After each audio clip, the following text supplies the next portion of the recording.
Today we're talking about the Dodge Cummins 5.9 liter and 6.7 liter engines, and we're primarily discussing the fuel delivery system.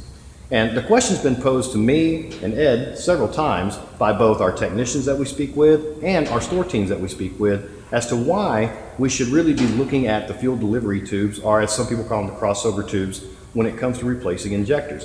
What's the importance of the fuel delivery tube? Why should we replace it every time we replace an injector, and why should we do it for all injectors at the same time? And with that said, I'm going to throw it over to Ed here because Ed seems to have a pretty good amount of knowledge on this, and he's actually educated me quite a bit on why these fuel delivery tubes are so important. So, Ed? Oh, thanks, Corey. So today we're looking at the fuel delivery system on a 5.9 or 6.7 Cummins diesel.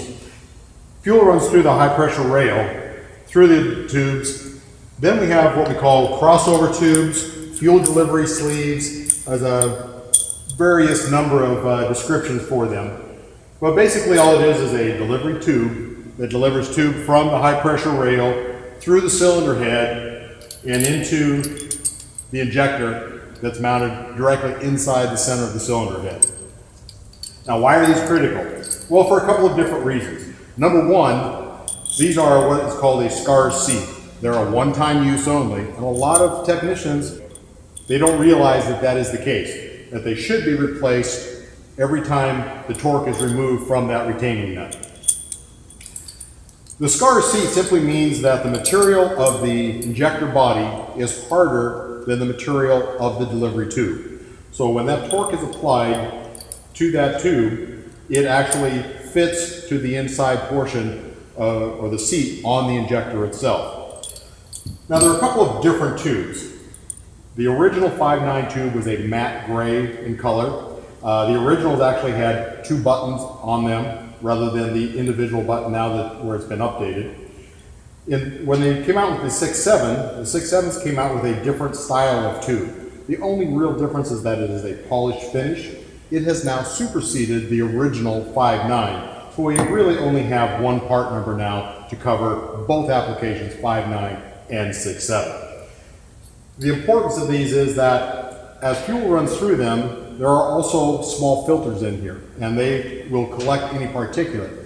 If these are not replaced with each injector replacement, then any particulate that's left inside the tube will immediately be able to enter a brand new injector, causing damage.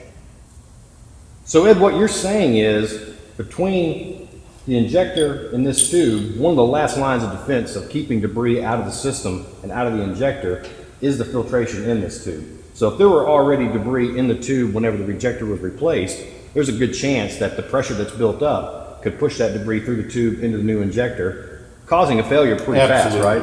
Exactly. So this has filters internally. They're not a very fine filter, but they do catch the major particulate. But if these aren't replaced, any fine particulates in there will enter the injector. These injectors have clearances of microns, not of thousands of inches. So it's far smaller than a grain of sand. Any tiny little particulate can get stuck in the needle and seat, allowing the seat to stay open, or the needle and seat to stay open, allowing fuel to flow constantly, causing definite internal engine issues.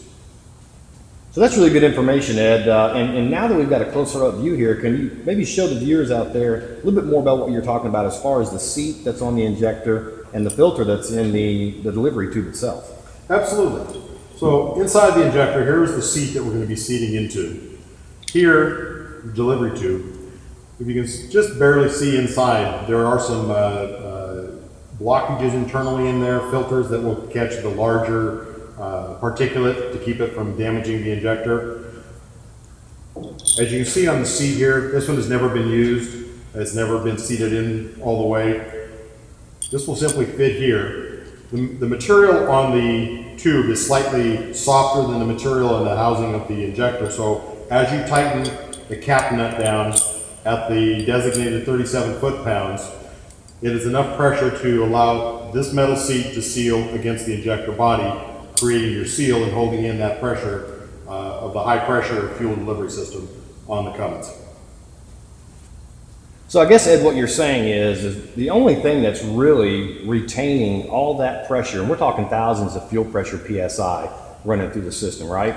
Correct. Anywhere between 25 and 30,000 peak pressure.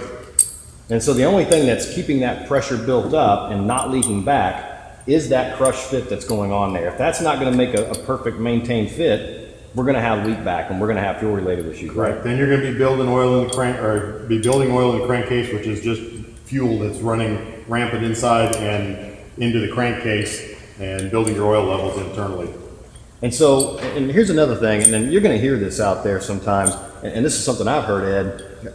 With these tubes, you know, we have some technicians out there that have come up with some ways to reuse the tubes, and sometimes, and a lot of times, they will get, you know, by with reusing them by torquing them to a higher torque specification.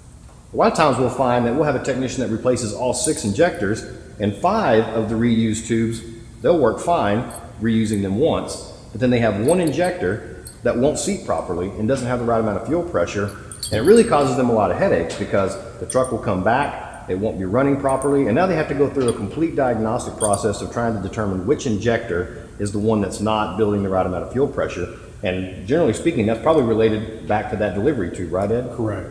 And what we like to recommend to each of the techs is to go back and read the TSBs put out by Dodge. They tell you that these tubes are a one-time use only. Once the torque has been relieved from that cap nut on there, this tube comes out, it's a throwaway. Replace it with a new one every time. Whether you're replacing the injector or not, anytime this is removed, you need to replace the tube.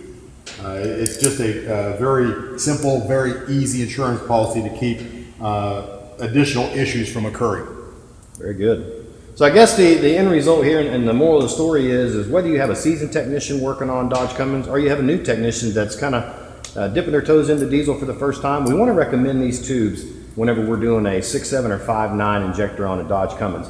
One, it's doing the job right the first time, but it also saves that technician and that shop owner a headache when there's a comeback, and reputation when their customer has to bring the vehicle back. So moral of the story, if we want to get the job done right the first time, let's make sure we recommend these delivery tubes on the 6.7 and 5.9 injectors. Just be in a habit. Anytime you order an injector, order the tube to go with it. Save yourself a lot of headaches down the road. Yeah, very good. Do the job correct. Ed, I do appreciate all the information, and hopefully you all have a better understanding now of what to recommend when you get that call on those 6.7 or 5.9 injectors for a Dodge Cummins. Thanks for watching.